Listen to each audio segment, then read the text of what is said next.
ଥରେ ଚାଷୀ କୂଳକୁ ଆସି ଚିନ୍ତା କରି ଦେଖ, ବିଲରେ ଯେଉଁ ମେସିନ୍ ସବୁ ଚାଲୁଛି ତା ପାଇଁ ନିହାତି କମରେ ଜାରକିନରେ ତେଲ ଆସିବା ଦରକାର।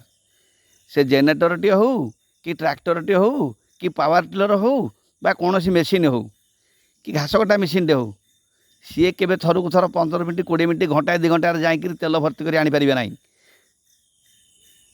ଥରେ କୌଣସି ମିସ୍ତ୍ରୀ କଥାକୁ ଚିନ୍ତା କର, ତାଙ୍କ ପାଇଁ ଯେଉଁ ମେସିନ୍ ସବୁ ଡିଜେଲରେ ଚାଲୁଛି ବା ପେଟ୍ରୋଲରେ ଚାଲୁଛି, ସିଏ ବି ସେ ଜାରକିନରେ ତେଲ ଆସି ପଡ଼େ, କାହିଁକିନା ସେ ଜାଗାରେ ଫିଟିଂ ହେଇଯାଇଥାଏ, ସେ ଘୁଞ୍ଚିକି କୁଆଡ଼େ ଯାଇପାରିବ ନାହିଁ। କୌଣସି ବାହାଘର, ବ୍ରତଘର, ନିମିତ୍ତ ପର୍ବ, ଶୁଦ୍ଧଘର ହେଲେ ବା କୌଣସି ପ୍ରସେସନ୍ ହେଲେ ଜେନେରେଟରଟିଏ ଚାଲୁଛି, ପେଟ୍ରୋଲରେ ହେଉ ବା ଡିଜେଲରେ ହେଉ, ଜାରକିନରେ ତେଲ ପଡ଼ୁଛି, ଜାରକିନରେ ତେଲ ଆସିକି ଥୁଆ ଯାଉଛି। କାମ ଅଧାରେ କ'ଣ ସେ ପ୍ରସେସନ୍ ବନ୍ଦ କରିକିରି ଯାଇକି ସେଠି ଟାଙ୍କିରେ ଲୋଡ଼ କରି ନେଇକି ଆସିବେ? ଲୋକଙ୍କର ମାନସିକତାକୁ ବଦଳାଅ, ଆଇନକି ବଦଳାଅ, ଯାହାଫଳରେ ଲୋକ ଏଭଳି କାମ କରିବାକୁ ଭୟ କରିବେ।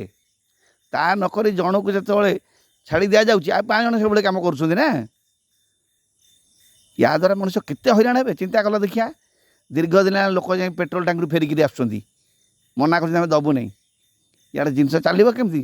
ବର୍ଷା ତ ବନ୍ଦ ହେଇଗଲା, ବିଲରେ ପାଣି ଚାଲିବ କେମିତି?